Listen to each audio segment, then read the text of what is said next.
god, it is like more than metal live. We've never done it live. Oh my god. We've never done it live. Fuck it, we're doing it live. Fuck it, we're doing it live, man. Much as I hate Bill O'Reilly, god damn, he said it best. Yeah, but like I'll give him credit for that one, man. Line. Sometimes he's got stuff and do it live. Just pull the trigger on it and knock it out. Guys, this is more than metal. We have a podcast apparently, apparently.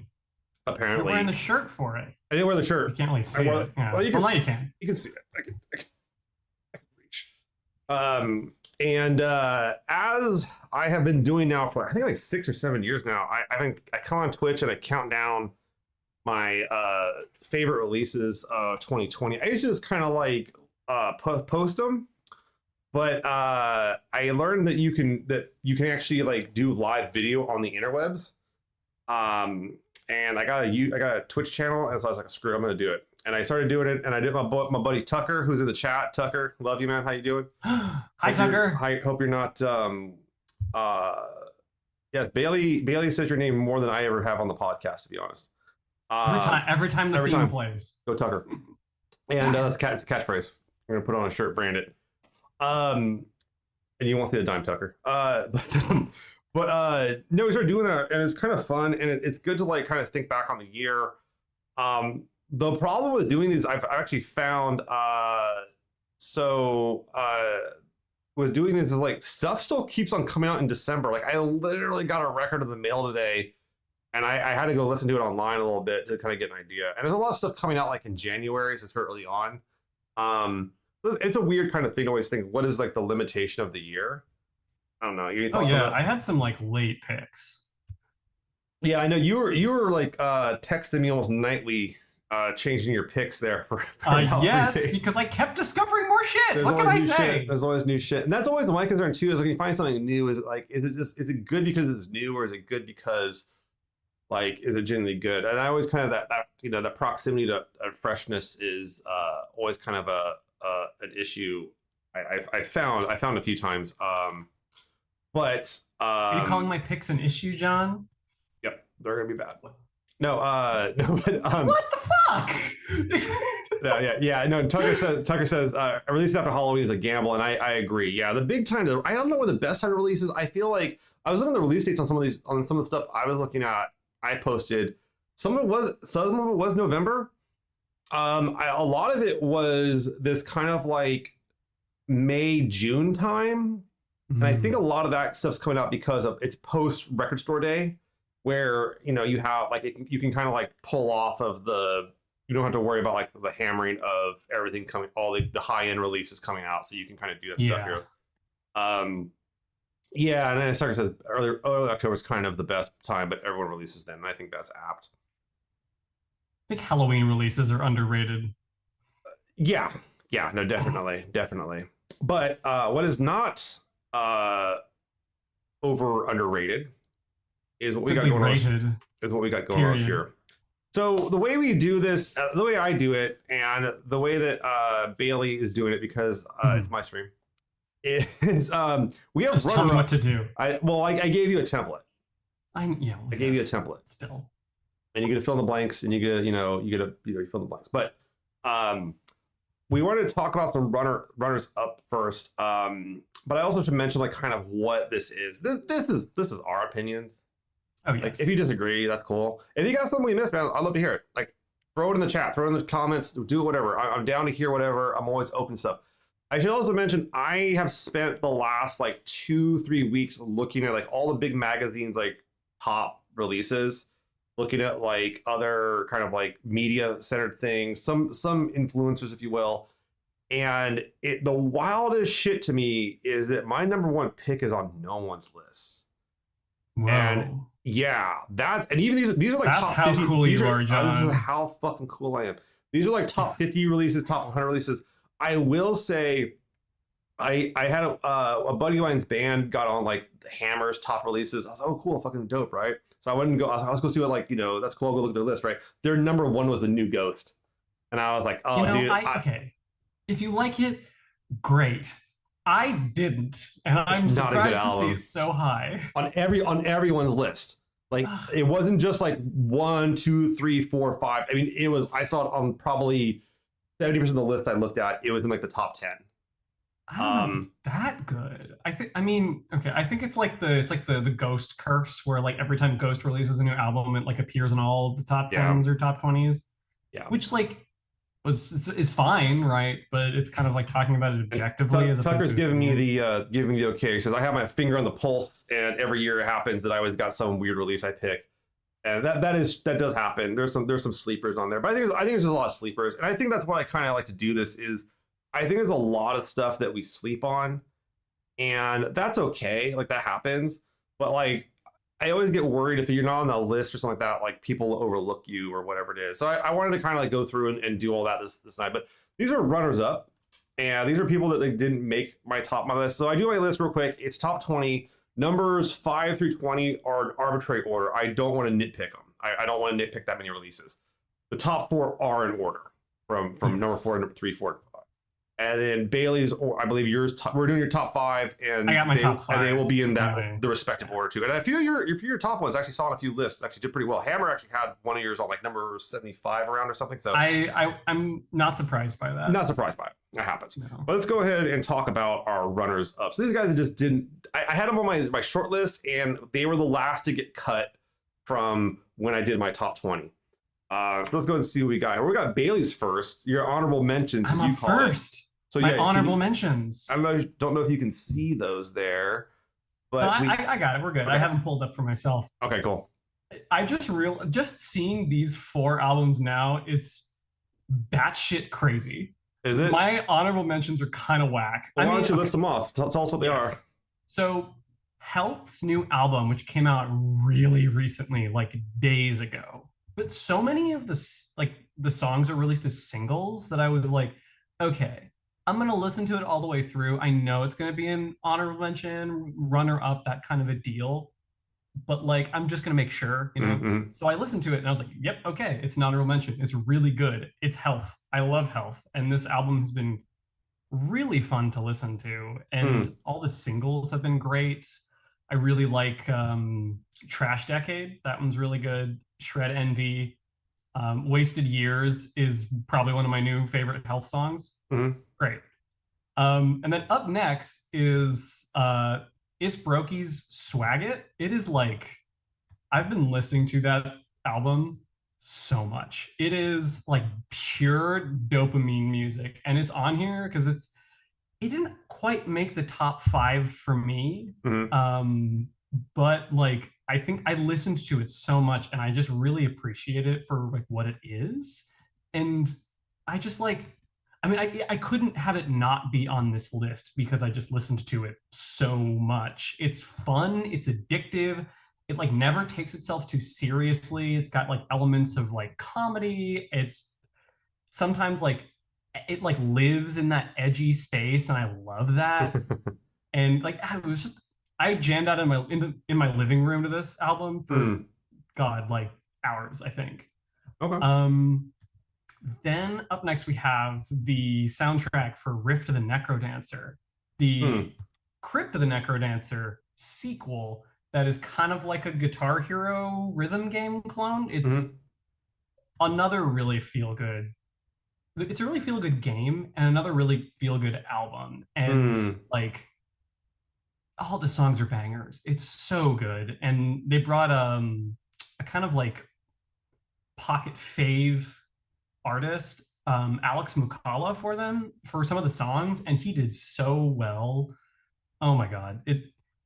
Great game, great soundtrack. And then finally we have Kali Uchis's Sincerely, or I guess Sincerely Kali Uchis. And like, this one was kind of came out of nowhere for me. I listened to a lot of Kali Uchis back when she released Isolation, which was like one of her kind of first breakout albums.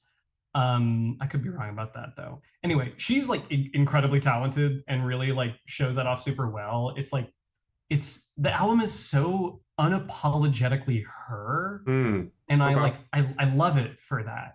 And it's like, it's such a nice listen.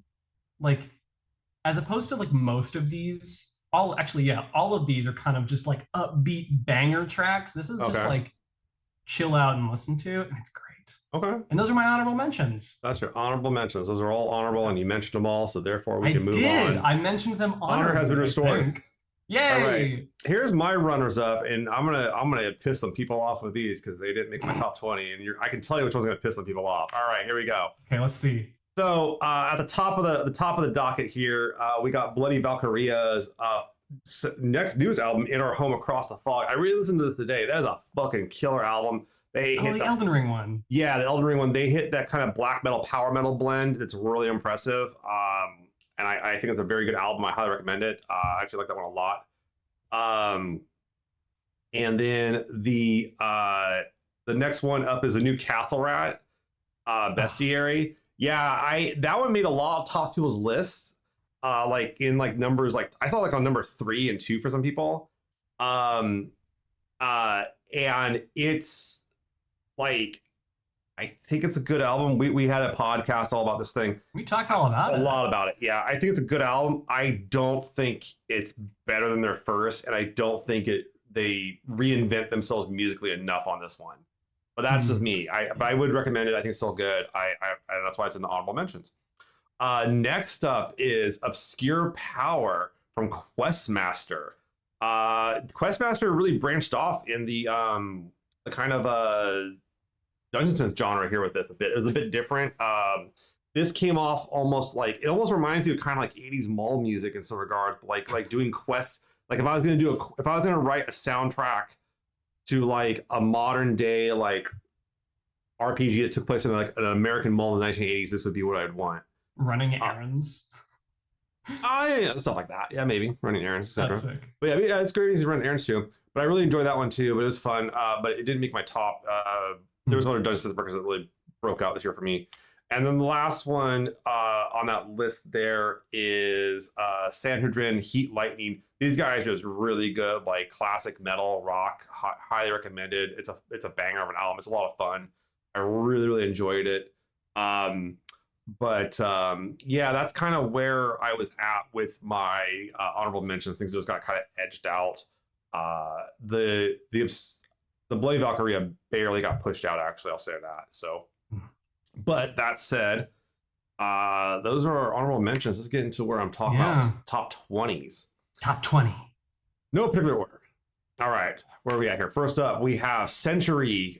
Century dropped this album, Sign of the Storm. It is very good. This came cover. It is a sick cover. They have a very consistent kind of image on their stuff. This came out in January of the year. It is very much traditional heavy metal, the kind of new wave, new version of metal. These guys are out of Sweden. They kill it. Really interesting sound. This one had good production. The song on here, the title song, Sign of the Storm, is very good. Highly recommended. I think that these guys made a few people's lists, actually. And I think rightfully so. Their previous album I liked more than this one, but this one is very good and stood out because I didn't feel like there was too much of this style this year, and I think that's what kind of helped them get into my top 20. But yeah, highly recommended one. Please pick this one up. Go look it up on Bandcamp, whatever it is.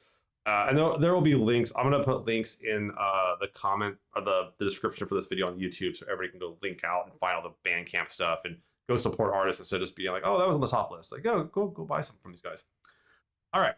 Next up, where am I going here? Let's see here. Next up, I have Year of the Cobra with their self-titled Year of the Cobra. These guys out of Seattle freaking rule. 2-piece band. You got a drummer and a bassist and a singer, and the bassist and the singer, and it is stellar. They had this song on this album, War Drop. And like it fucking hit me when I heard it. Like I first heard it, it like really stuck with me. I think it's actually one of their best releases. They've been around for a little over a decade, I think. Yeah, they've been around since 2015 at least. And I love these guys. Yeah, these guys rule. This stuff's badass. I highly recommend this album. War Drop killed it for me. It's good kind of doom metal.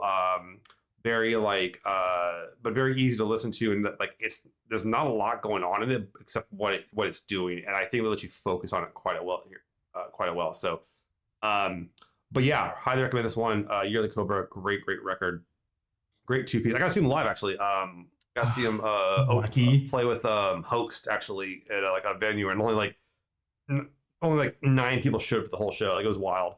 It was kind of heartbreaking. It was a Wednesday night.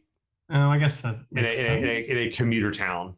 So that's kind of the issue, is everybody was commuted out into San Francisco or San Jose that night. So, but it was cool. It was cool though, because there was a taqueria in this like inside the venue. There was a taqueria, so like I just go over and get real like Mexican food, not just a bunch of shit. Good. Yeah, that was pretty good. Yeah, it was nice. It was cool. Like it was easy going. But next up, I got who was my next one? Oh yeah, Blackbraid III. Oh, Blackbraid! Another album we talked about. We got a whole episode about this one. If you want to hear our opinions on it, there it is. My opinions really haven't changed on it. I kept on going back to it. I didn't go back to it as much as I did Blackbraid 2. And that's the only thing that pulls it down. A lot of times my tiebreakers are like, do I keep on going back to the album? Song on this one I really liked. I like Dying Breath of the Sacred Stag. But I think that one's my favorite. I think it's the whole album, so good. Yeah, I think the whole album front to back is really solid. I would really recommend this one. If you haven't listened to it, please go listen to it. It's a great piece of black metal. It's a great place to get introduced to black metal. But more in metal, we have a whole episode about this album, so please go listen to that. I think it's a good episode. I think it's a good episode. All of our episodes are good episodes, but this one's particularly good. They're all good episodes. But Blackbraid 3 is up there, and I saw it make a few people's lists too. So yeah, it's an apt choice. I believe it was, and this was one of those albums that this is one of the few albums I knew that was coming out this year that I was worried about it being overhyped for me, and I think it was an appropriate amount of hype. It was hyped. It was hype. Yeah, we just looked forward to it. Oh man, Blackbraid 2 killed it. It's like, yeah, I mean, so 3's, hopefully 3's gonna be better. I don't think it was better, but I think it's damn good. So yeah, I think that's kind of what we agreed on. Yeah, on the episode. And it's not like it's like when I say it's like that was better. It's not that like it's not that much better. It's just barely better enough. But it's a good album. I really enjoyed this one actually. So all right, next up, where am I at here? I got Lonesome, Wyatt and the Holy Spooks, Sad Witch Cult. I love this one. Yes, this album is fucking dope as shit. Lonesome Wyatt and the Holy Spooks do this is Lonesome Wyatt from Those Poor Bastards, which is like this really fucking dirty, depressing country band. Like really kind of heavy country, like dirty, nasty stuff. Real country. Country. Yeah, what's one of my favorite lyrics from him is I put the claw end of the hammer to my forehead and do the rest or something like that. It's really depressing shit. It's like really nasty. But this one was really interesting because I went into this without knowing, like I didn't listen to any of it ahead of time. I was buying stuff blind. And he has like a whole new vocalist on it. Lonesome Wyatt I don't think sings on this at all, which he's sung on everything else. So he has this who's only listed as Sad Witch. And it's a really good album. It's a really good country album. I think you could grab this album and play it for almost anybody and they would enjoy it. Totally agree. Yeah. You told me about this on one of the episodes and I went and I listened to it. If only because of the artist name and the album name. Yeah. Because Sad Witch Cult by Lonesome Wyatt and the Holy Spooks just sounds great. Like right to song. Yeah.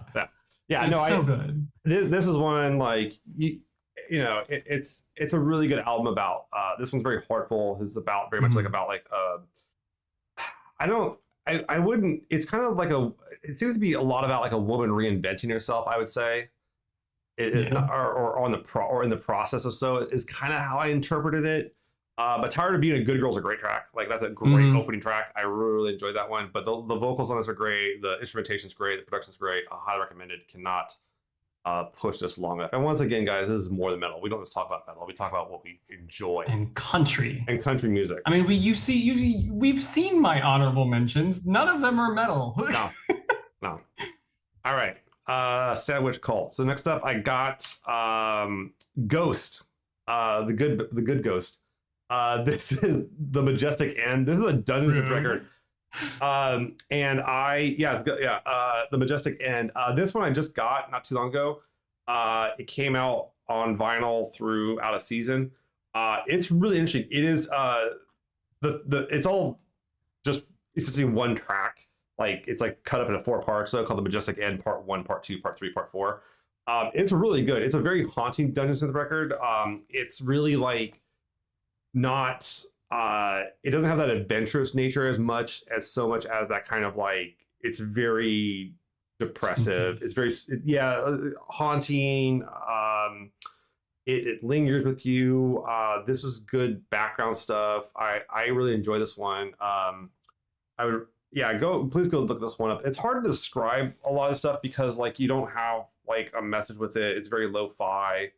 But I really, really enjoy this one. And this is, I think, their third album they put out. Yeah, because I had the Sad Spirit. That was really good too. But this one, I listened to it about 2 months ago, and it just kind of like it haunted me and stuck with me. And I listened to it twice in a row. I really enjoyed this one. But yeah, highly recommend this. This is one of my favorite Dungeons & Dragons of the year. And it's also because of the classical style of it too, which I kind of like. Some of like the new Questmaster. There's been a push over like more like I don't want to say cyberpunk, but sci-fi-ish stuff. Yeah. And I like the old kind of like, let's go into a drippy ass fucking castle and like, you know, get cold. Let's get chilly. Let's get chilly. All right, who do I got next? The Phantom AD. Oh, yes. The Phantom. Guys, if you are not listening to the Phantom, and we had him on the podcast, he's a real sweetheart. You had him on the podcast. I did have him on the podcast. You couldn't make that one. This shit is just fucking fun. It's so fun. My favorite track on here is MK Ultra Rock. It has like, if you listen to the podcast, has one of my favorite opening lyrics of all, which is just, give me LSD and see what I do.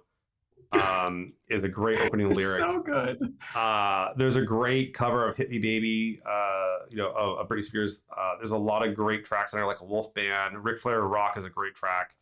I Go The Party Takes Me is definitely one of his biggest hits, or kind of like his like man song. People really want to see that.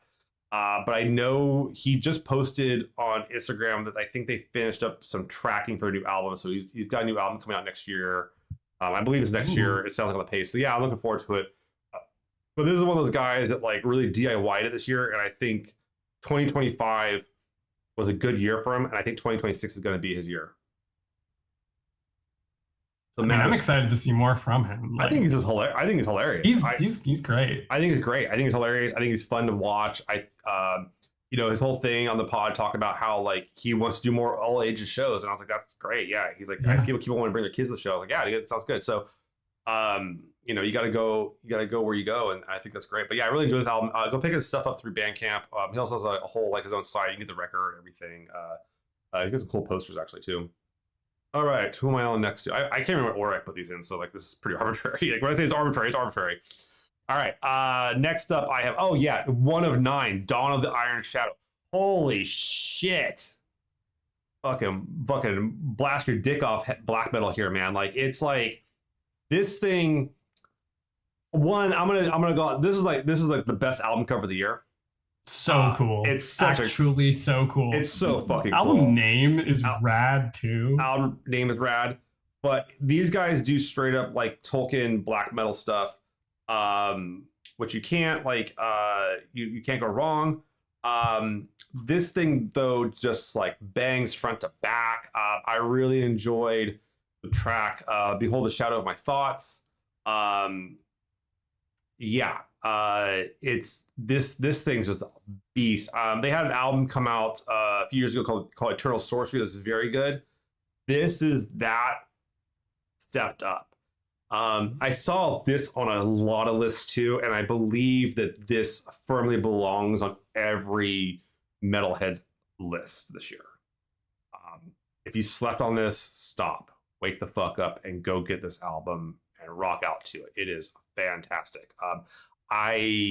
Sadly enough, I totally actually missed the email for this release, and I didn't get one of the good limited editions, but I got it. I still got it. I know it's tragic. That's really sad not to get that gold looking version, but yeah, this album is fantastic. I really can't. Yeah, as Tucker said in the chat, there, good ass record. Yeah, this thing's fucking dope. I really can't recommend this one enough. Please go buy this album, go listen to it. It's up there. It's really up there.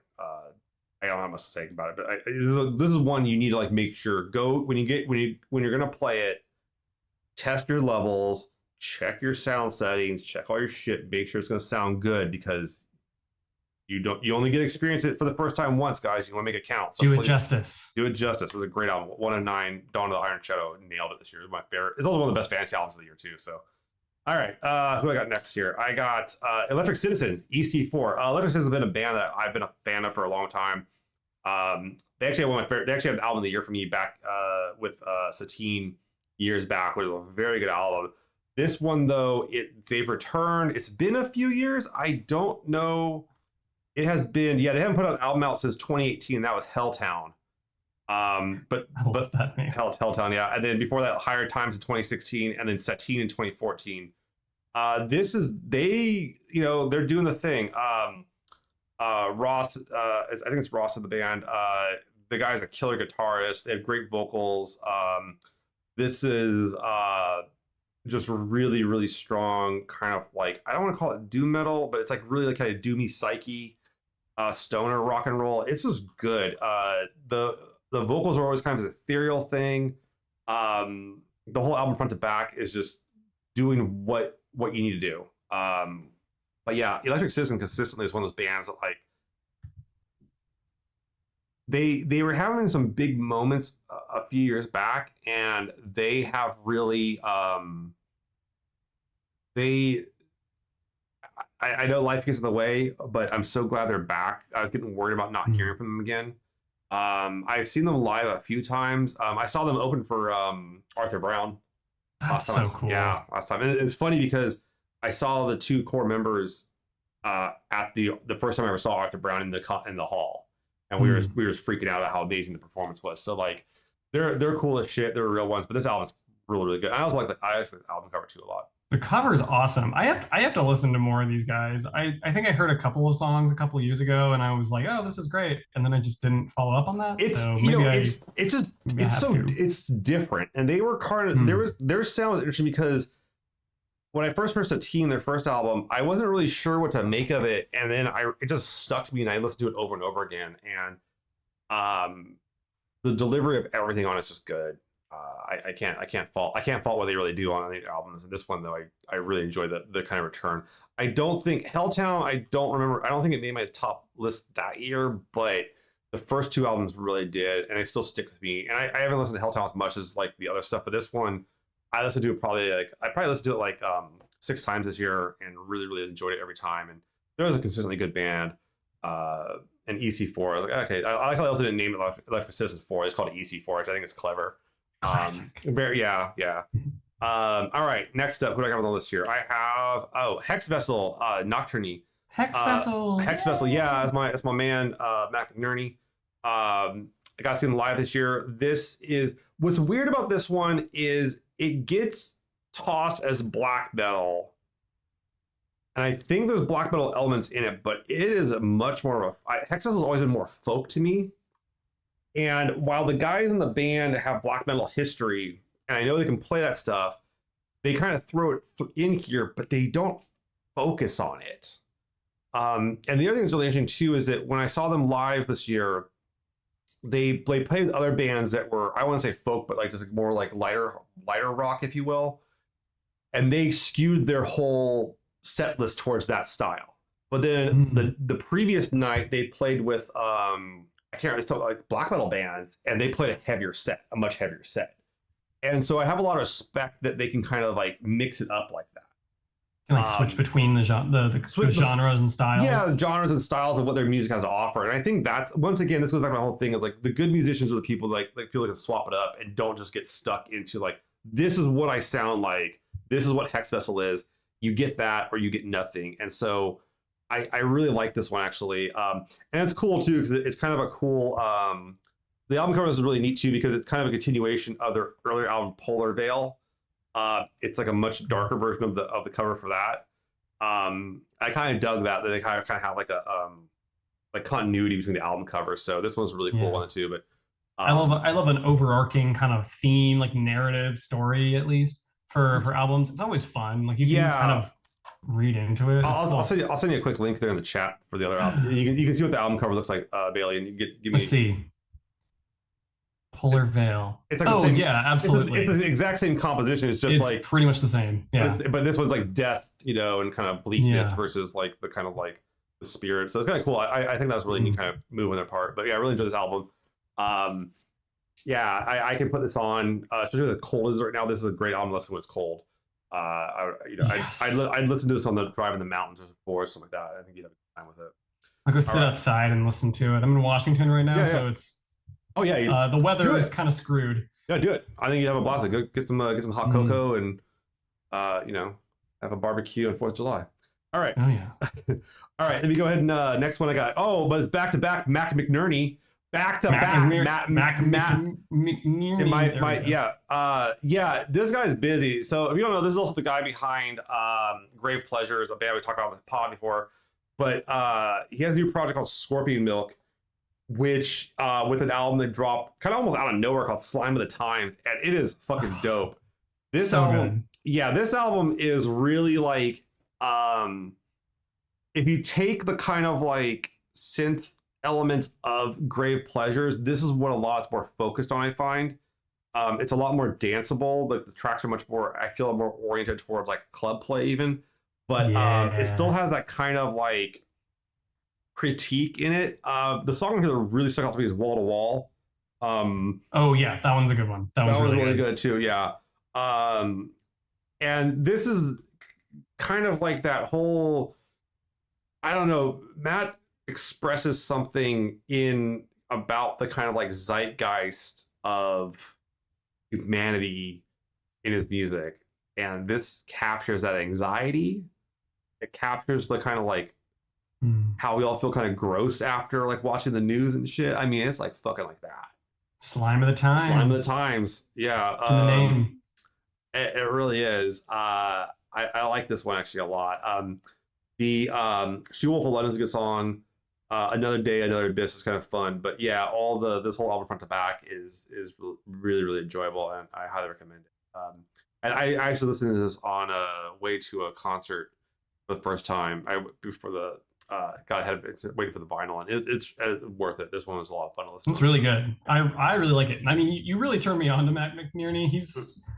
And now I kind of hear him everywhere. Yeah, it's kind of interesting. Like there was a Carpenter Brute song that I've had on my playlist for like years now. It was off Leather Teeth, and Matt McNerney's on it. Like, and I was like, wait, what? Hold on, I know this voice from Grave Pleasures, the album about wanting to fuck a nuclear bomb. Yep.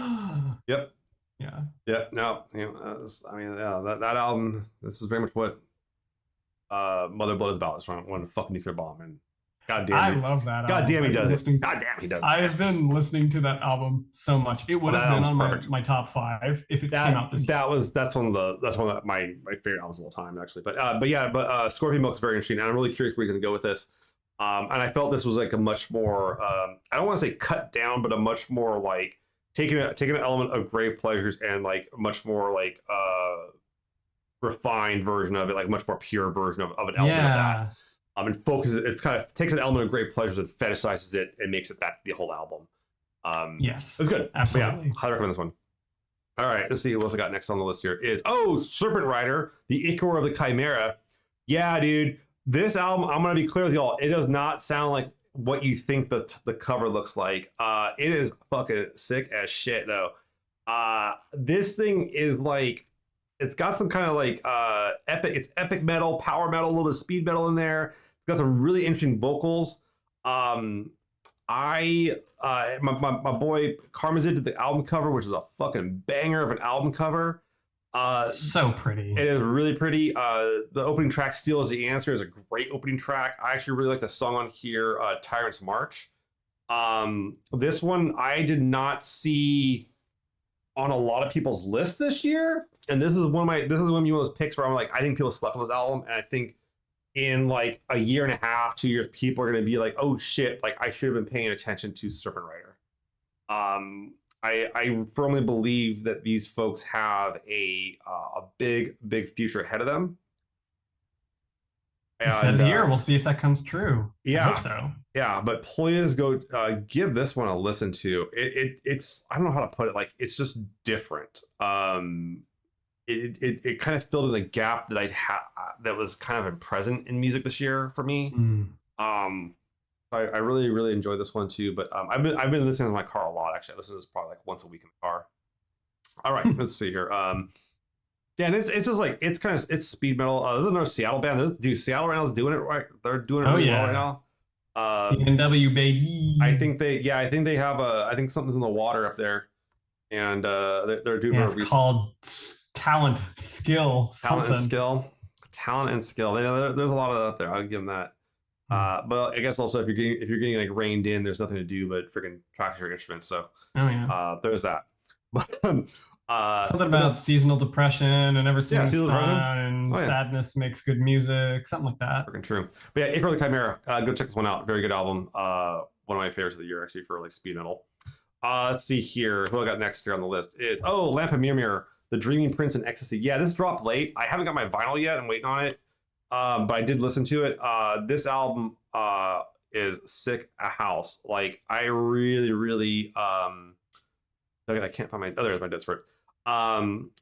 It's a big Lamp of Murmuur album. I think this one's better than their previous ones because it kind of Lamp of Murmuur has that black metal sound that kind of emerged about like 2 years ago, 3 years ago, something like that. That them along with like Spider God were kind of like everybody's buzzing about, and then Lamp kind of went off to go to the new album, and this album comes out and it feels a lot different than the previous ones, which I really dig. Saturnarian Bloodstorm was such a cool name. was the previous one. That was that was 2 years ago. That album was big. It made a lot of people's lists. This one, I saw this on quite a few people's lists, not as many as like I think it should be on, but I also think this album released on, when did this release here? Where is it? Show me the release date, you bastards. Okay, it released sometime this year. That's all you need to know. Oh, November 14th. So it came out not too long ago. It's not even, it's a month. It's a month old. Yeah. A little bit more than a month. Yeah. Yeah, and so I think that this one is because that kind of late release got slept on a little bit. The vinyl's not. It's still kind of coming. I think mine shipped or something like that. So I think that people kind of overlooked that, but they were touring. They were touring with Blackbraid, essentially supporting this album, even though it wasn't out yet, which is kind of strange. So, but I'm hoping they have a big year next year. But yeah, this was a good one. I enjoyed this one actually. I barely got to listen to it. I only listened to it like a week and a half ago because I was really I was trying to listen to stuff on vinyl for the first time, and I was hoping to get it in time, but alas, you can't. The vinyl gods are fickle. But yeah, enjoy this one. I'll see here. What's got next here? Owlbear, Feather and Claw. I got some D&D metal. It is D&D metal through and through. They even have their own little ampersands, like the D&D ampersand, but it is a owlbear. So funny. Owlbear, their last album was really good. This one was really good. I enjoyed this one. I don't think I enjoyed this one as much as the previous one, but I thought it was really good. And I think that they killed it this year with this album. I know I think they had a few delays with this one, but it came in. I really enjoyed it. I think the track on here I liked the most was Devastation Be My Name. It is D&D metal, and not in the sense that it's like just about like kind of fantasy stuff. It is like about like there's some deep D&D lore on the records. I'm friends on Facebook with one of the members, and they're always asking me if I can get the references and shit. And I have to string on a few. And it's definitely challenging, but yeah, what's really interesting is that this is a band that I haven't. It's weird because like I know a lot of people in the D&D community, and they have bands that they're fond of. Oh shit! I don't know if you saw today. You know that fucking like Nuclear Blast just released like Morkborg dice. Wait, what? Yeah, like Nuclear Blast commissioned some like Morkborg dice. It's really weird, and there's always this kind of weird heavy metal like D&D stuff, but a lot of it's like not good, or like they pick like bands that are really like they're how do I phrase this? They're Nuclear Blast or Napalm Records talented. Like we'll say that, but like Owlbear is like fucking dope. They got some good high flying stuff. It approaches some power metal points. It's a lot of fun. Katie's a fun vocalist. I think this band is just like a blast to listen to. Yeah, they've been killing it. I'm really glad they got this one out this year. They dropped their previous album, Chaos of the Realms, in 2023, so that one was really good too. But these are guys I like to support, and I actually have my dice trays I use at my table are owlbear, actually from the band. Oh, that's cool. Yeah, I actually have official owlbear dice trays. They put some dice down and stuff too, but the dice trays are just that's really sick. Yeah. All right. Own the D&D of it. You gotta get people where they are. But yeah, this was really good. And also, I actually enjoy this album cover too because it has that kind of like. It's very good. Yeah, it feels like older D&D style. It comes off like a Wayne Reynolds. It comes off. I was gonna say it's like almost Wayne Reynolds. Yeah, it's almost Wayne Reynolds. It comes off to me as like 4th edition, maybe a D&D style, but like maybe a little Pathfinder style. But it's fun. I actually like the album cover a lot too, and it does the trick. And I like how I actually like it because it's a really bright album cover. Yeah. And I think that a lot of people use bright album covers, and that's and it is a lot brighter than the previous album covers, a lot darker. So I think this is cool. Oh, yeah. I like that kind of like brightness, and that's something I actually miss about power metal is having like bright album covers. You gotta be flashy. You gotta be grandiose and like and you gotta show extra. It's power metal. It's power metal. All right, who do I got next? I have Throne. It's Throne of Iran. I think I said that right. No, Throne of Iran? Oh my god, wait. Throne of Iran. I believe it's how it's pronounced. Where have I heard of that band before? But no, this is Throne of Iron, Adventure 2. This is our buddy Tucker who's in the chat. Hi, Tucker. I would speech. No, sorry. Oh my god. But no, Adventure 2 came out. This was, I know, a chore for them to get out. I know they had numerous tribulations, but it came out. Tucker's already been teasing Adventure 3. But this one dropped, and I really it's pronounced Throne of Iran. Okay, that makes a lot more sense. Yeah, they're an Irish band. Yeah. My God. Throne of Iran. Oh yeah, Throne of Iran. Yeah, it's like that. Oh my God. But Adventure 2, this album's a banger. The song here that fucking slays, dude, for me. Like I always want to blast when I put it on, or it comes on my shuffle. Is the Holy Fire of Saint? I'm gonna probably butcher this. The Saint Dejog. That song. I love that song. That album goes so hard. It fucking does, man. But yeah, these guys this year they got to wake up and slay the dragon. I'm really happy for them to getting good success and get some good responses this year and playing a bunch of shows. Yeah, so killing it. Jezza. Okay, he says it's Jezza. Okay. All right. Not to be confused with the Wu-Tang member, the Jezza. But this one was really fun, actually. I'm really the Top Gear reference. Gotcha. Okay. I don't watch Top Gear. Me neither. Yeah, sorry, but we respect your nerdom, Tucker. But this was a really fun one. I actually really enjoyed this one. And for those who don't know, Tucker, the mastermind behind Throne of Iron, did our opening theme for More Than Metal. So if you go listen to our podcast, you can hear Tucker and Bailey praise their name every episode. Every time. Tucker. Yeah, that's it. He said it did the thing, right? That's gonna be your catchphrase. But no, it's a good one. I actually really enjoyed this album, and I look forward to Adventure 3. And these guys stuck it out and got this one out. And I know by the skin of their teeth they did, because it's been hard for them for the last few years. But because there was a Adventure 1 came out in 2020, so it got 5-year delay. Stuff happens. We all know the pandemic stuff, but we're really happy for them to be out and get this one slayed. So this one, I enjoyed this one a lot this year. All right, next up, I got Sylvan's Saturnalia. Did you listen to this? I did not. I'm so sorry. God damn. I'm sorry. Okay, so I have to explain this album because this is a band that I don't know a lot of people that listen to it, Sylvan's. I've been a fan of this for a while. They're Italian. Okay, so let's get that context. That's important here. And it is like black metal opera. Fuck. Now I'm sad I didn't listen to it. It's really hard to explain. And I don't mean it's an operatic singer. I mean, it's opera in the sense he does sing opera at kind of points, but in the ebb and flow of the compositions. It is an album. So cool. Yeah. The song on here I really, really liked is Pentafisca. I can't, my Italian sucks. But this album was a trip, dude. Like it's on avant-garde. It is. I don't know if I would call this avant-garde metal, but like I guess it could be if you want to call it that.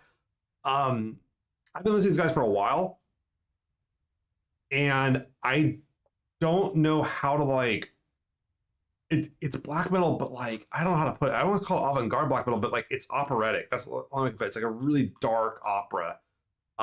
These big epics. I really really enjoy these guys. I gotta go listen to it. Yeah, go look them up here. The guy that's behind us, he's the keyboardist, also a composer. And he's had a few albums. There's like Faunalia, Hiripi, but they're this kind of like yeah, I don't know how to describe it, guys, but like I think this is gonna be their last album from my understanding, but like I could be wrong on that. But I feel like people, there's other albums people slept on, people don't know them. But it is a big like album. Like it's a big album to listen to in terms of like it's a journey. It's not something you're gonna listen to a song, just a song on. You're gonna have to listen to it front to back. Otherwise you're like basically walking in and out of an opera as it's being performed. The other thing too is if you go look them up and you go look at their image, like the guy dresses up and everything, and it feels. I just give this guy some money and let him put on a fucking production. Like it would be phenomenal. Most of it? It would be the fall. Yeah, you know, what's the dude? You know, you have he could be the black metal Lin-Manuel Miranda. That is the most insane comparison. That is so funny. Like I'm serious. The black metal Lin-Manuel Miranda. Yeah. You know, he takes it. That's crazy. He takes a story and he makes it kind of hip hop-ish, right? You know, but like you know, black metal. That's crazy work. It'd be crazy work. Yeah, it'd be good. It'd be really good. I really recommend. And great. Really. If you look at the album cover, like the album cover captures the feel of what this sounds like. Oh, it's great. I did look at the album cover. I will say. Yeah. It's a really neat piece. I like this one a lot. Actually, I listened to it probably like 3 times this last week, just kind of get back in my mind. But I'll listen to it. I'm sorry, John. All right, yeah, that's okay. Next up, other friends, Savage Master, Dark and Dangerous. Yes. Our buddy Adam Neal fucking killed it. And a lot of why this album kills it is that it sounds different than the previous Savage Master. It's not totally different, but it's different enough that it's interesting. And we talked about that once again. This is almost we talk about on the pod. We talk about on the pod. We're not just trying to get you guys to go listen to the pod, but we are. Please go listen to it, if not only to listen to Tucker Carlson's opening. Tucker Carlson's. Oh, Jesus fucking Christ. Not Tucker Carlson. What the fuck? Tucker Thomason, but nice one. Thomason, I'm so sorry. Well, we're live, baby. We'll do it live. Fuck it, we'll do it live. I love it. It's so good. Yeah, no. If I can't afford a Tucker Carlson opening, actually. Tucker's laughing his ass off there. I'm gonna go leave and never come back, actually. Yes. Wow. No, fun. so good. No, I get it. But so Savage Master Dark and Dangerous dropped. We had Adam Neal from the piece on here. Tucker's not paid by Russia, so he's not an asset right now. But this one was really fun. I actually like the album a lot. The song here that kicked ass for me was Never Ending Fire. I thought that really showed off Stacy's like vocal stylings on how much Stacy has evolved as a vocalist.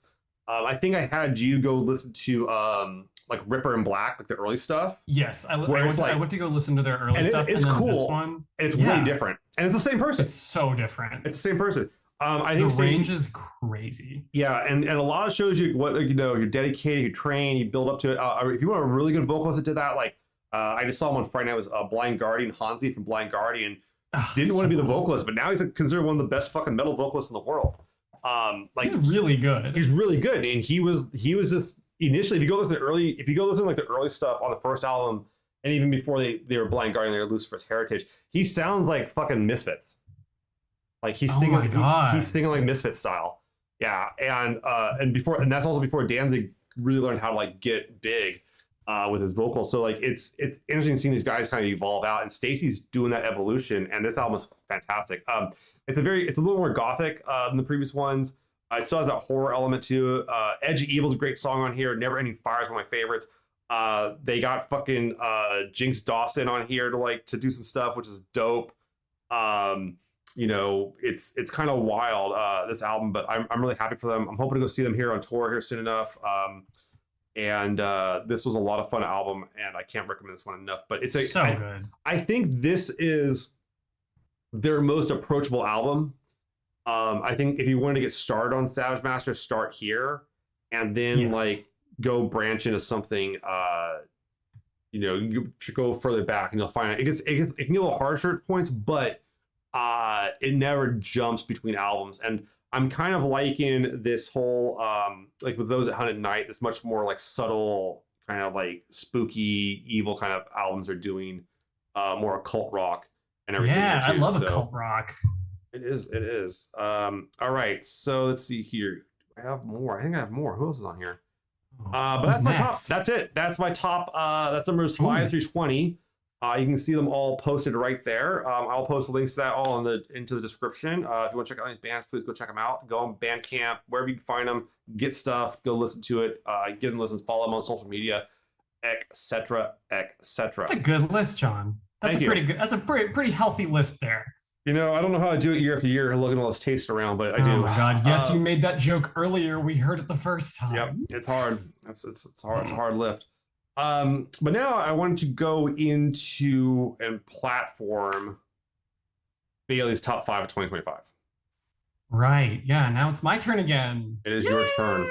So, what I want to kind of do here is I have them in order for you, so I'll cue them up. Just tell me when you want me to hit the next slide, and I'll hit the next slide. Okay.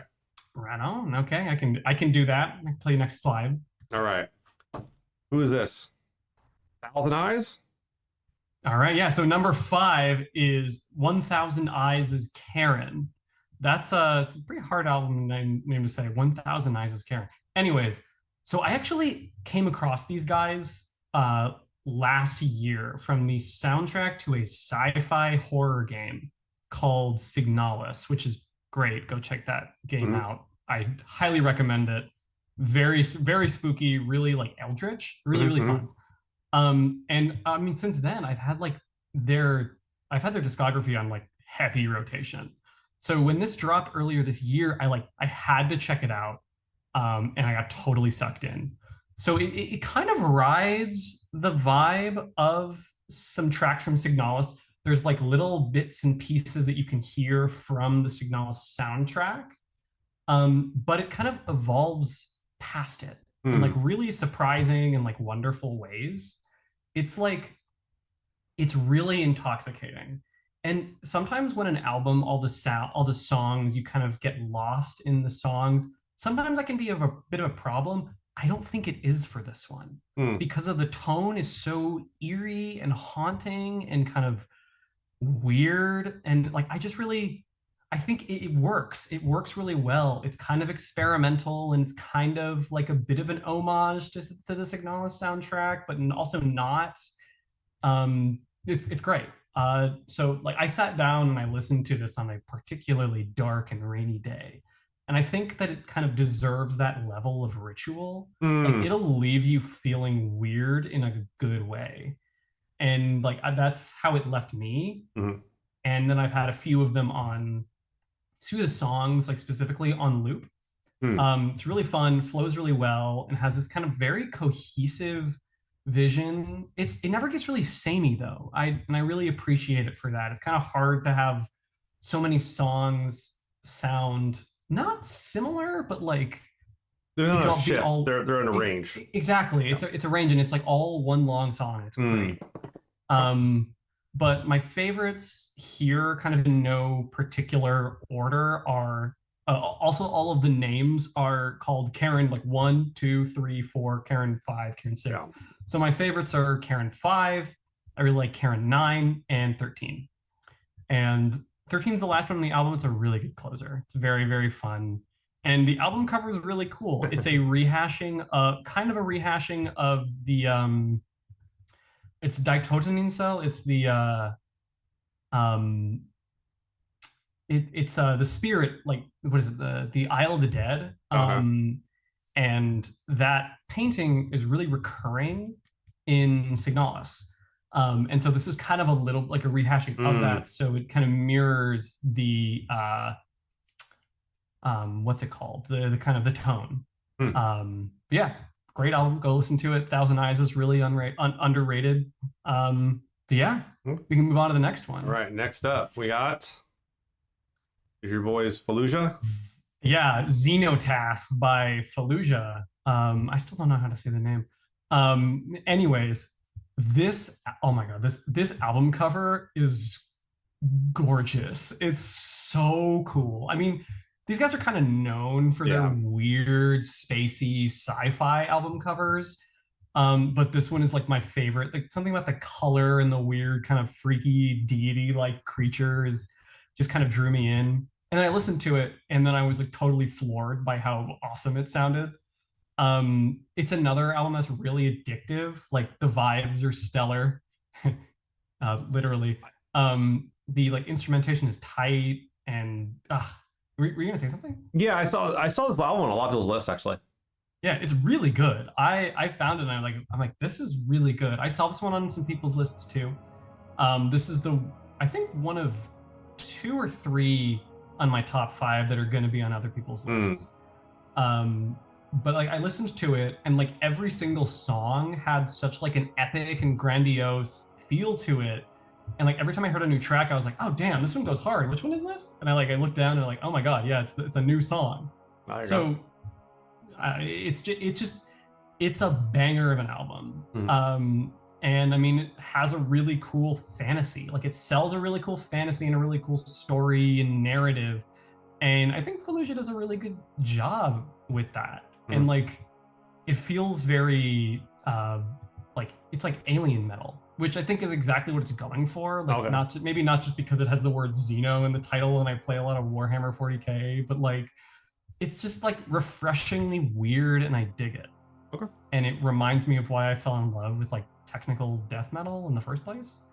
And my favorite tracks here are In Stars We Drown, The Crystalline Veil, and The Obsidian Architect, which incredible names for songs. But yeah, we can go to the next one now. We got SSJ. Oh, yes. Okay, this one. Heaven on Earth by SSJ. This one. Oh my god. I came to this one so late in the year. I actually heard it like, I think it came out in November. I think it was a November release. But like, I gave this one a listen and I was totally like blown away by just like how solid of an album this is from such an underrated artist. Like, there's so much diversity and like skill when it has elements of like jazz rap, hip hop, kind of like even some breakcore, and like reminds me of like People Under the Stairs and like some early Nujabes, like with like a bunch of like modern flair. And it's got like this really wonderful like emotional depth, like great mixing, and like all the songs are so diverse, but they flow really well. And I think that's just kind of a testament to like how killer of an album this is. Like not a lot of artists can really truly pull off such a diverse set of songs and have it still be cohesive. Right? Like it's really good. I listened to this one a lot, like over and over and over. I'm still listening to it. I was listening to it before I hopped on the call to start the stream. Also, this album cover is so sick. That's pretty cool. I love the kind of, oh yeah, it's really, really good. Very, very eye-catching. I would really highly recommend the rest of SSJ Daki's discography. He's an incredible artist, and he's part of a group, like a collective of like kind of up and coming artists called Karma Mob, and all of them make like great music. I think it was either founded or a member of it is ISSBROKIE, whose album was on my honorable mentions. Okay. And they appear on a lot of each other's songs. And yeah, great album. Totally highly recommend it. All right, right. But number 2. Oh, number 2. Yeah. This is Currents. Currents, All That Follows. Oh my god. So this is an EP, so it's pretty short. But it's short but like exceedingly sweet. It's so I think it's just an actual like masterful EP. Like it's some of the best metalcore I've heard in the past few years. Like some of the songs I've already listened to like to death. It's just like the song Making Circles is like kind of pinnacle of modern metalcore for me. Okay. And that's what I really like think that like that's kind of the standard for this album is now kind of the standard for me when it comes to modern metalcore alongside my top one, my top album of the year. But yeah, the sound is great, the mixing is incredible, and I mean it's also the album cover, and the Currents album covers are all so pretty. I actually got they sold like a portion of this album cover, like the bottom left, on a wall flag, and when I saw that for sale, I immediately bought it, and now it's hanging in my living room. It's really good. And I feel like Currents is kind of allergic to making bad albums. And this is like really no exception. They're so consistent and like consistently good that like I was like I saw this out and I'm like, okay, I know it's gonna be good, but I didn't think it was gonna be this good. Like it was, I think it's like my favorite example of Currents' sound since The Death We Seek. That was another of their albums. But my favorite tracks on this one are Making Circles, the one that I mentioned, and It Only Gets Darker. Really good, highly recommend. But without further ado, we have my top one. Here we go. There it is. Surprise. my boys, my British blokes, Architects. These are from some people know, Architects are my favorite band. I've loved them for God knows how long now. Ever since All Our Gods Have Abandoned Us, which John has some thoughts on. We talk about that one. Yeah. In the same, I think, in literally the same episode we talk about Grave Pleasures. Yeah. But this song, I feel like I've been waiting for it for years, because they released some singles like really, really early on. I think it might have been years before, but it also could have just felt like that long of a time because I've been waiting for it. Yeah, I know that feeling. I know that feeling. Yeah. But like, I mean, all the singles are really good, and they like really kind of built a lot of hype for me, and I had high hopes. Yeah, it's been 3 years since their last original full length, which was For Those That Wish to Exist, I think it is. It was was it For Those That Wish to Exist? Because the last one could have been if it was Classic Symptoms of a Broken Spirit. Classic Symptoms. I think that was classic. Yeah, the classic that was 2022. Yeah. Yeah, that one was 2022. So yeah, it's 2022. So it's been 3 years. Yeah, it's pretty. Couple years. Yeah. While I think that Classic Symptoms wasn't my favorite Architects album. This one coming out right after that was such a return to form.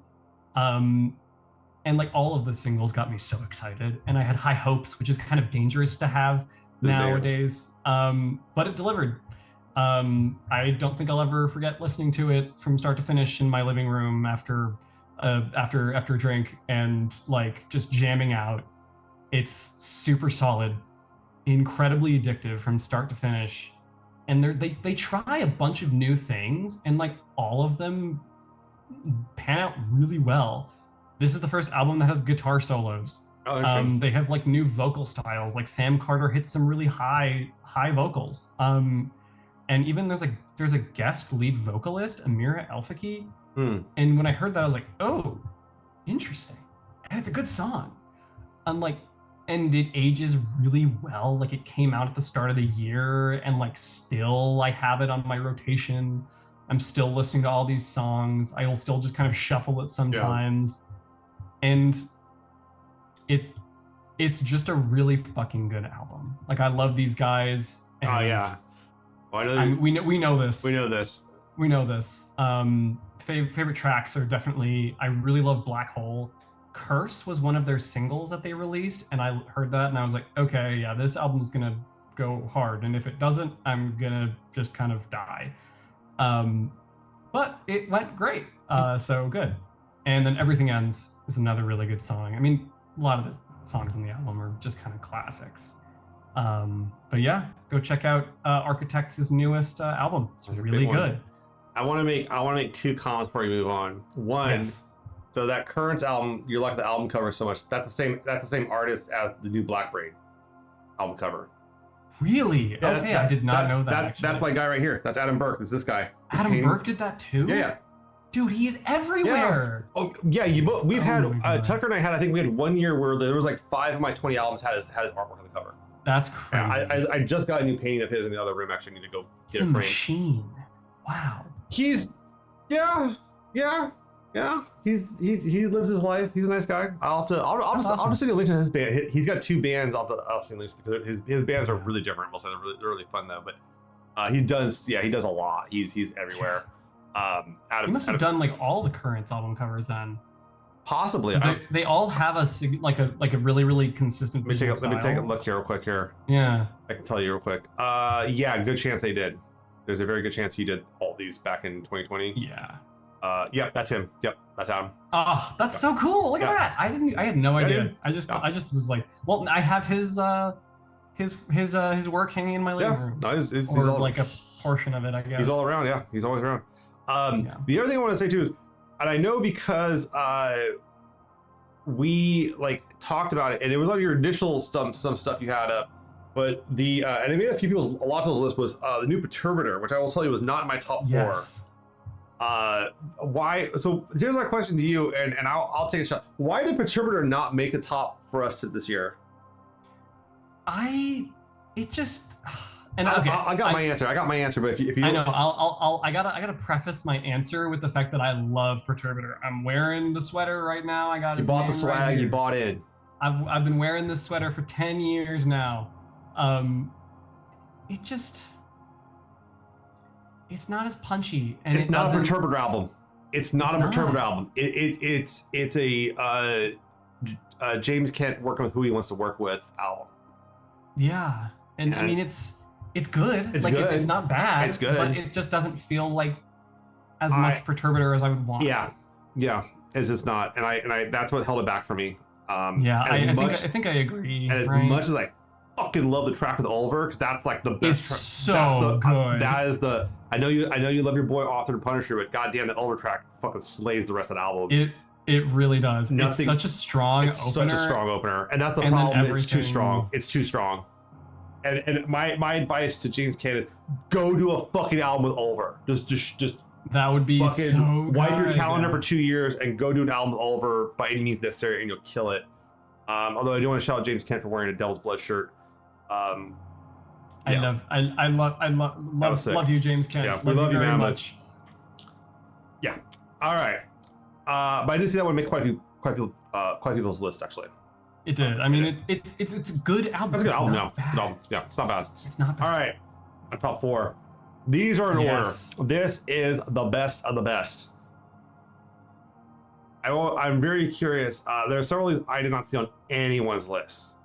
There is, one of my I've not seen anywhere. Those I've seen sparsely, I'll say. So let's go do it. Number 4. I know Billy's not gonna like. I know Bailey doesn't like this one. It's not Bailey. It's not a Bailey album. Number 4, The Chameleons, Arctic Moon. I listen to this a lot. And I want to say that David Bowie Takes My Hand is a fucking amazing song. Now, the one restriction this album does have is that it is fucking short. It's 7 songs. But this is their first album in a long time. I believe this is their first actual like new songs since 2002.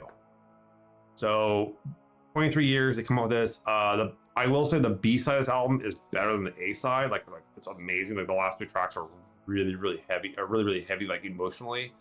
But the Chameleons, one of these bands I think is just I don't know. They do something better than a lot of other bands did that came out at the same time. I think the Chameleons are a better band than the Smiths. That's a harsh statement. Wow. Yeah, I think the Smiths. People would kill you for that. Hey, I hate to break you guys, but the Chameleons came out were out a year before the Smiths were out, and I mean, they're good. They're good. They're good. I think that their songwriting. The way that I deal with the Chameleons, and this is one of my problems with like, it's not really a problem with the Smiths. It's a problem with Morrissey, is that I find that the Chameleons are much more sincere. Morrissey's not a very sincere person, I find. No, I mean he's funny. Kind of famously. I think he's funny. I think he's got some humor, but I think he doesn't gut wrench me as much. He used to when I was younger, but he doesn't gut wrench me as much. Really, Chameleons consistently gut wrench me when I listen to him. So, but I really enjoyed Arctic Moon. I'm happy for them. I'm happy they're touring. I'm happy they're playing. I'm happy they're doing what they're doing again. I've got to see them live a few times in the last few years. If you get to see them, go see them live. But highly recommended this album. I really enjoyed this one. But this one, I kept on playing it over and over again. It was I just couldn't stop listening to my car. I couldn't stop playing it, putting it on the stereo every once in a while. Maybe I gotta listen to it more. Maybe I give it a shot. I also think this is like a Chameleons album, because Chameleons album for Chameleons fans.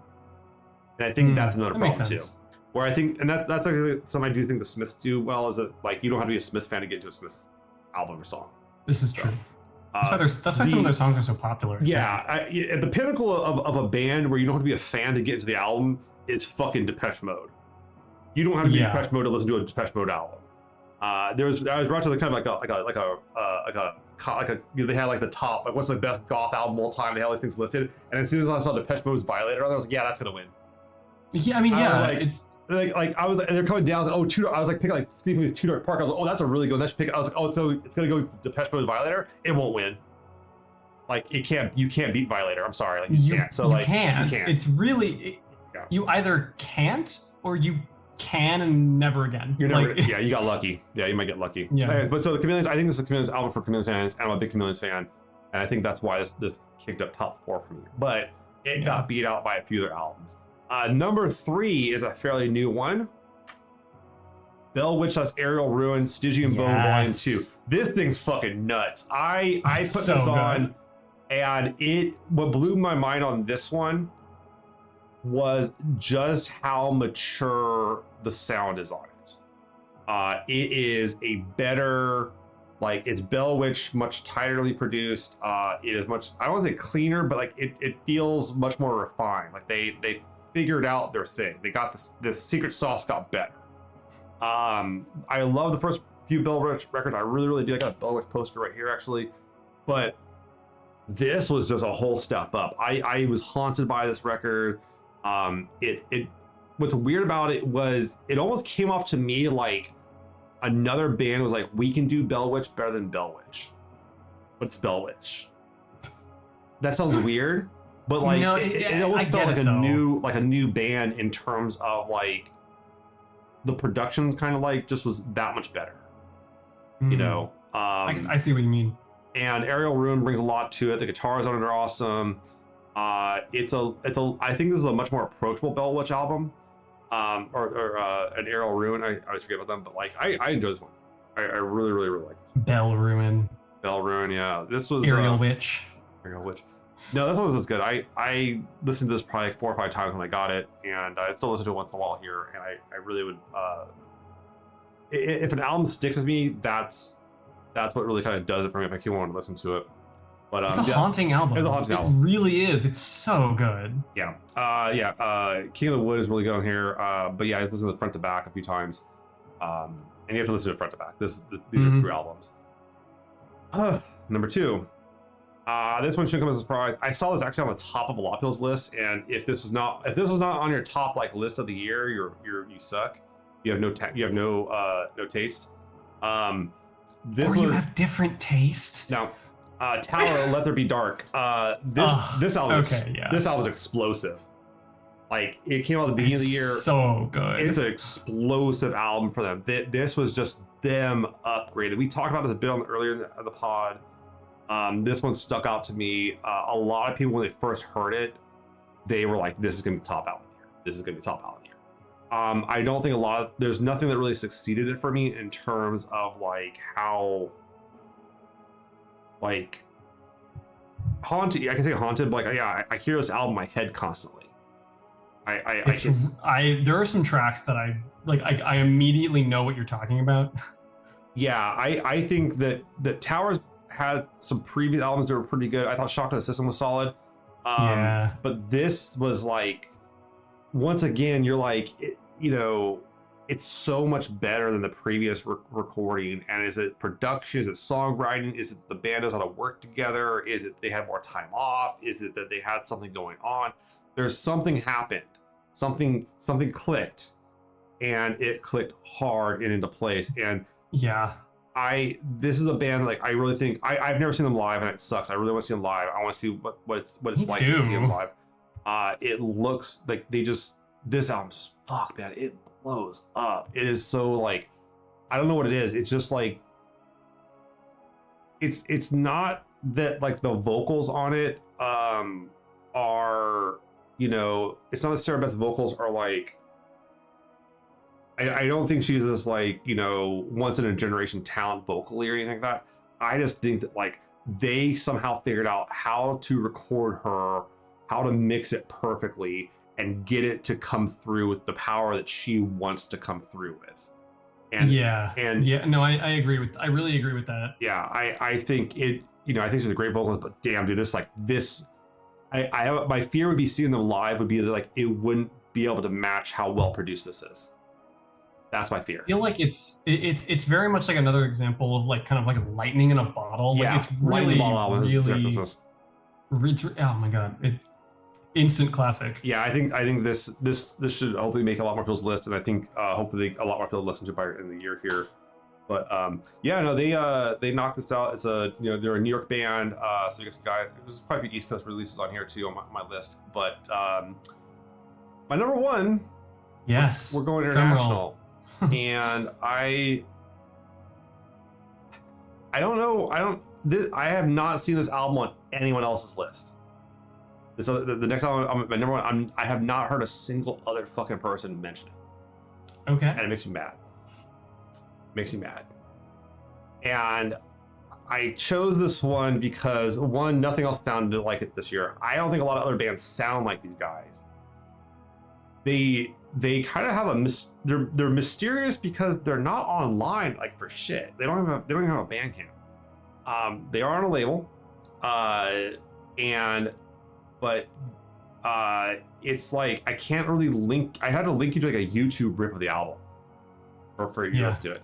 But my album of the year, the one I kept on going back to over and over again, and I said this earlier in the year on the podcast, is Black Sword Thunder Attacks, self-titled. Yeah.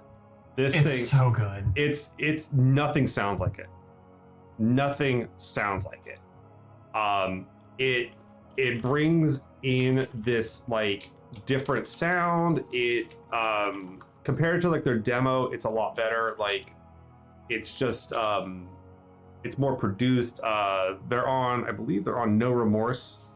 And this thing's just, I don't know what to say about this album. I really don't know what to say because like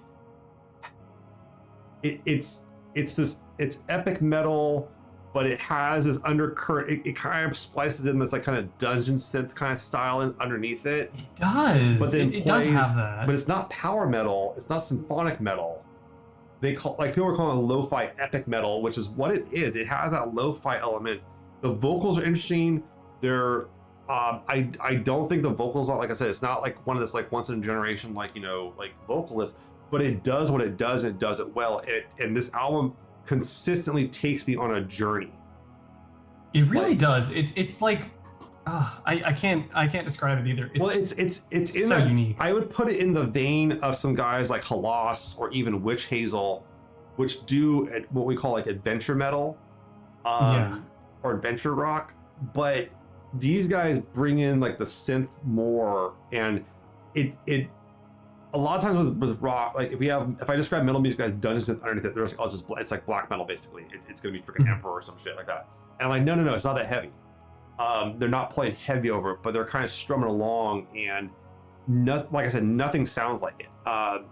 I really wish these guys had more of a presence online because they make it a lot easier to like share their work and promote it. I think it might be on Spotify, but I know there's some riffs on YouTube, which is pretty sure you have to listen to it online. It is on Spotify. That's where I listened to it. Fuck Spotify, but that's where I listened to it. Yeah, that's the sad part. But yeah, no, this thing I liked Through the Fires of Hell, Last Fight of the Eagle, Anvils of War. The whole album front to back is really good. The opening track kind of brings you into it. It has kind of a haunting feel. It honestly feels like if I went back and looked like, I don't want to say low budget, but like not like the super high and budgeted like fantasy films of the 80s. Yeah. This is what I would want it to sound like. This is what I would want to hear. This is how it sounds in my head when I think of like Beastmaster or, you know, all that kind of stuff here. I think these guys, I don't know what's going on with them. I don't know much about them at all, like about them or who they are really. I know they're on No Remorse. I know they're out of Greece. They need to get online more. They need to get promoted more. They need to get exposed, and people need to look at this album because, like, I think this is the biggest sleeper of the year, and I also think it's the best album of the year, and I have not seen it on another single person's list. It is an incredible album. You need to go, whoever the royal you need to go see it. Yeah. Not see it, like listen to it. Yeah. Like you need to experience it. It's so good. It's so hard to explain to people because I remember when I told you about it, you were like, what the fuck does that mean? Like epic lo-fi? It doesn't make any sense. Yeah, I was like, that feels oxymoronic. Yeah, but it is. It's kind of it's epic in kind of the sense of like the adventure. It's epic in that like there's a bunch of layers. Like you're listening to it, and basically when you're listening to it, like there's really three things you're hearing. You're hearing like this undercurrent, like ethereal kind of quasi Dungeons track. You're hearing this like rock track over it, and then you're hearing these vocals that like they're clear enough to understand what's being said and take you on the journey and match the tone. And they're really consistent. But yeah, I couldn't get over this album. I've listened to it probably like 4 or 5 times this last week, honestly, just because like I want to make sure it was like really was my number one. But nothing else is like really like grabbed me like this. The other thing this year too is like I said, with all my releases I had on here, the only releases I mentioned I think that people were like on edge about, they're like, oh, this is gonna come out to be badass, was like Blackbraid and Castle Rat. People were really buzzing on those. And I think that like that's fine, that's cool. And I you know, don't get me wrong, man, I fucking did that for the new Uncle Acid. I've done that every Lucifer album. I buzz about, I get it. And those albums tend to make my top 4s pretty often. But this year there was nothing on here where I was like, this is gonna be like my number thing. I did hear like the single off the Tower record last year, and that blew my dick off for a little bit. But like, shit, Under the Chapel, holy shit. God, yeah. I was okay. I'm thinking, Matt. I was like, so I heard that. I was like, well, that's the single. I mean, that's the single. You're like, that's the single. You might have gotten lucky, right? You might have gotten lucky on the single. No, the whole album's like that. No, it's all so good. It's all fire like that, right? So you're like, okay, shit. So that's kind of where I'm at with this one. But that was my tops for the year, man. And like I don't, some good ones. There's some good ones on there, man. But that Black Sword Thunder Attack, man, I just can't like. I can't get over, as Tucker said in the chat here, it's so unique. Yeah, no one sounds like it. No one sounds like this. This is I've heard these elements before, but not on this kind of blend. Not in the same way, in the same blend. Yeah. And like the closest I could put to it would be like Halas, maybe. But like even Halas doesn't quite make this adventure style. Witch Hazel like kind of has a kind of like writing style of like way they do their songs, but they still don't sound like this way. And I remember just listening to this and just being like, I just was mind boggled by this. And I really want more people to listen to it. I've never had anyone listen to it that says they didn't like it. You know, or like, I don't know. I don't know what else to say about this one, but like I couldn't stop listening to it whenever I had a chance. I would act because it's not available through streaming, it's not on Bandcamp. I'd have to go listen on YouTube, which is a fucking pain in the ass. Or but I would actively go and like pull up my record shelf and listen to it consistently. I had to. And that much effort really got me into it and listening to it and appreciating it. And I really wish more people. I really hope more people go listen to this album because it is. Go listen to it. Banger. It's so good. It's a banger. Yeah, nothing sounds like it right now. So, but I think that's my top 4 right there. Black Sword Thunder Attack #1, #2 Tower. That's our top records there. That's the top records. Bell Witch Ariel Rune with Stitching Bow 2, Volume 2, and the Kindling Arctic Moon. Yeah, I saw the Tower and Bell Witch. I saw on a few lists. I saw the Chameleons even on for a few lists too. But yeah, Black Sword Thunder Attack. So good. I don't know, man. You got to go out and look. You were singing that thing. You were singing that album's praises for the whole year. And yeah, I think that was like our 3rd episode or 4th episode. It was that you told it. Yeah, that I was like, guys, sleeping on it. And the thing about it was, I was waiting for an album to come along and beat that one out, and dethrone it. The Bell Witch album really hit me hard. Like, I don't know, maybe I was just emotional, but like it hit me hard. I've certainly had, like, I remember my first time I really listened to Bell Witch. I was living alone. It was in that house. I told you I had the good acoustics, and it was like nighttime, and I was blasting that fucker. And it is just like, it hit me hard. But I hadn't been hit by a Bell Witch album like that for a while. This one hit me. And the Chameleons one's just got some really good tracks on the B side by all means. But yeah, nothing. The Tower record, man, fuck, that thing's a banger. And then like that Black Sword so Attack. Good. Yeah, those are both great albums, and I really recommend it. Go and check all this stuff out. But go check out everything on my list, man. Go, like, everything on this good. I'll post up links to it all in the description here. I'll tag all the bands when I can. I'll post up Bailey's list as well, tag all the bands, or if I can find them. Apparently I'll not be tagging Black Sword Thunder Attack because they're not on any. They're on Facebook. They have a Facebook. They haven't updated, like, tag their Facebook. They haven't updated in 5 months. Go blow up their Facebook. Yeah. So hopefully I can get some attention on some of these bands. But yeah, there's some good stuff this year. But I had a lot of fun. This was fun. Thanks for having me on this year, John. Yeah. You know, this is a good year. We got more Metal Year 1. We are year 1 in the can. We got a year in the can. I think we're taking I think we talked about this. We're taking a break until February. We're gonna record some more stuff in February, and go enjoy our, you know, holiday seasons here. We do have one episode I haven't released yet, so I'll put that up, and obviously this one. But this has been a fun year of more than metal. There's been some good releases this year, good talks, good chatting, and the like. Bailey, you got anything to reflect on here before we part ways for this thing? Totally. I mean, looking at, like, comparing our lists is really fascinating to me. Kind of shows, like, the differences in our kind of distinct tastes. Yeah. Well, I mean, your list wasn't all metal. Yeah. Mine wasn't all metal. You know. It's not all metal. I mean, we're more than metal, right? Yeah. Of course. But like, I kind of had a similar feeling. Like, both of our top albums were like, we were waiting for something to come and top it. Yeah. And nothing did. At least not for me. No, nothing popped up. That Black Sword Thunder Attack came out. When was that? That was, let's see if we can find the date on this. April 25th.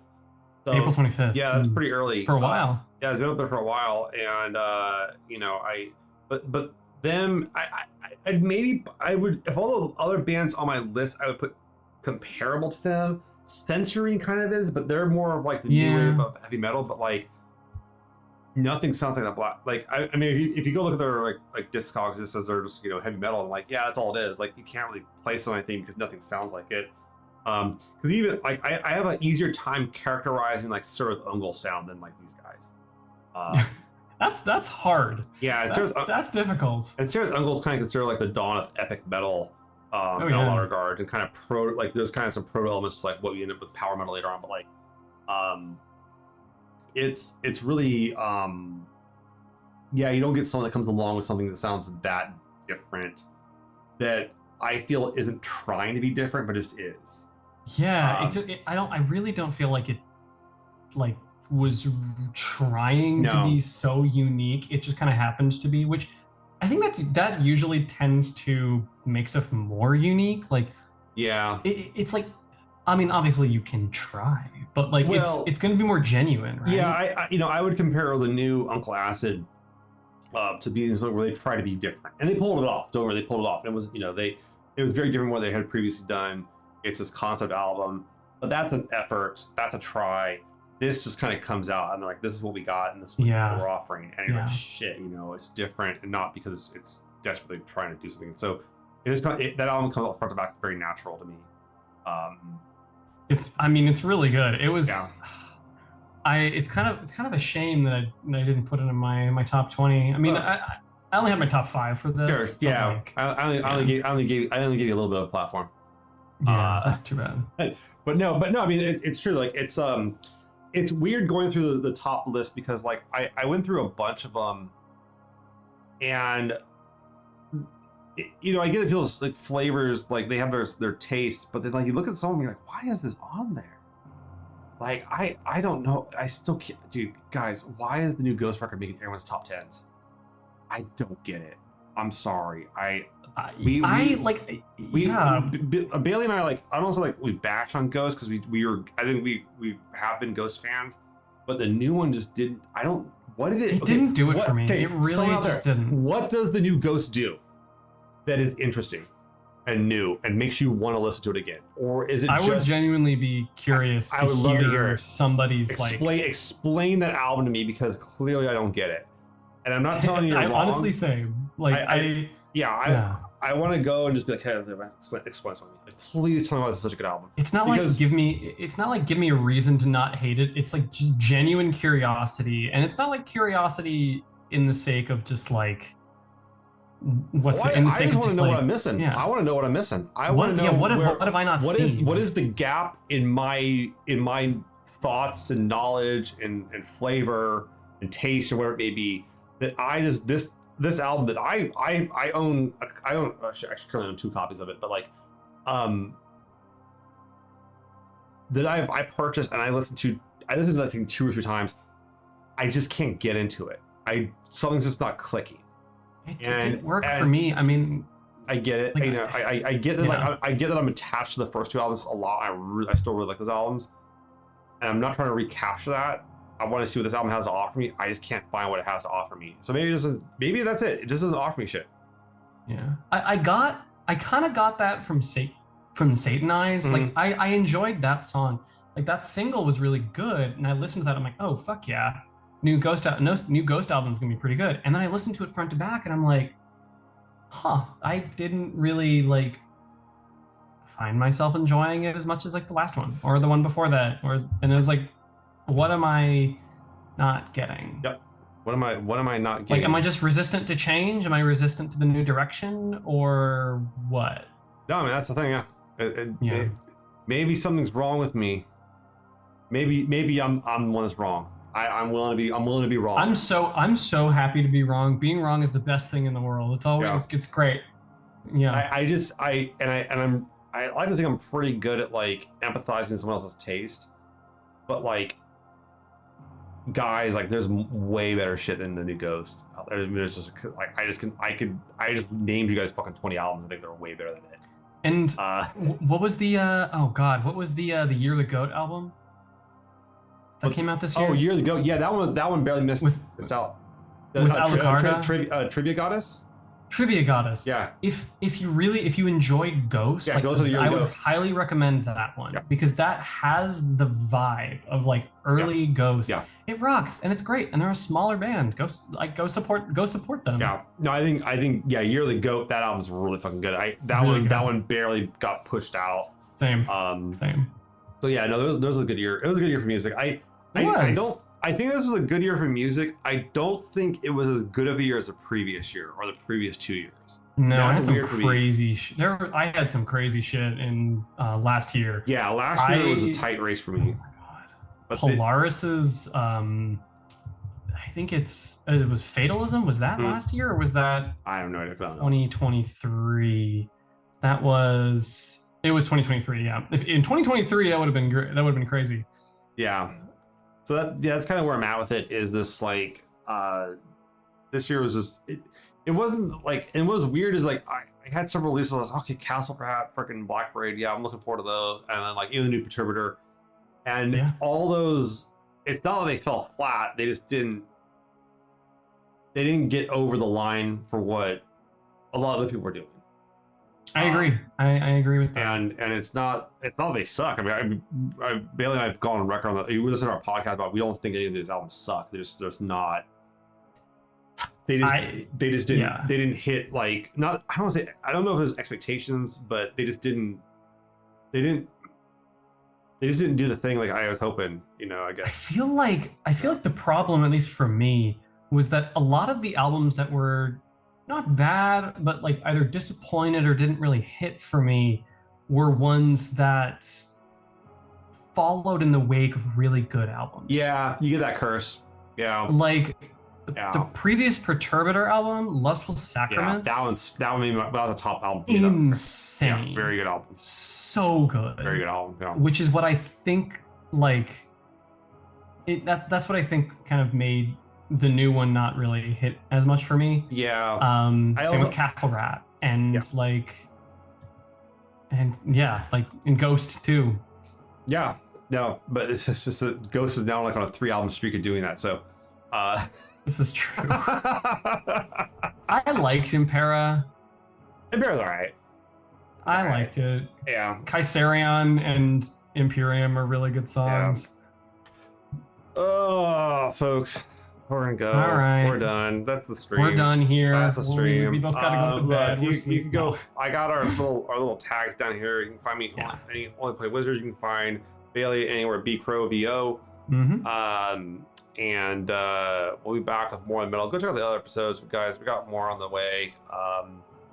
As far as Tucker, thank you very much for hanging out with us. Great work, friends. Thank you, Tucker. Tucker, you rule. Tucker does rule.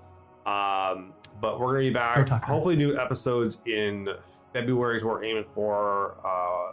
Bailey and I we're trying right now to meet in person and do something in person. Nothing too fancy, but I'd love to do a live episode. Like not a live, but let's do a live episode. That sounds really in person. Fun. Yeah, in person. Yeah. We're trying to coordinate the Matrix and get that happening and everything. But folks, this was fun. Thank you for listening to my stuff. I didn't fuck up my audio this year. It's made me really happy. Last year, if you're not aware, last year I was on air for 4 minutes talking without my audio on. That's and like Tucker's comment was like, "Dude, your audio wasn't on. You talked a lot, man." Like, dude, you said a lot. You said all kinds of good stuff. No. Oh, shit. But yeah, it's pretty funny. But Tucker, thanks for hanging out, man. I appreciate you letting us do this and helping us out on our pod here and everything. And supporting us. Everyone out there, you all have a good night. We're gonna go. We'll go raid someone or another here, but you all have a good night. All right. Later. Good night. Thank you.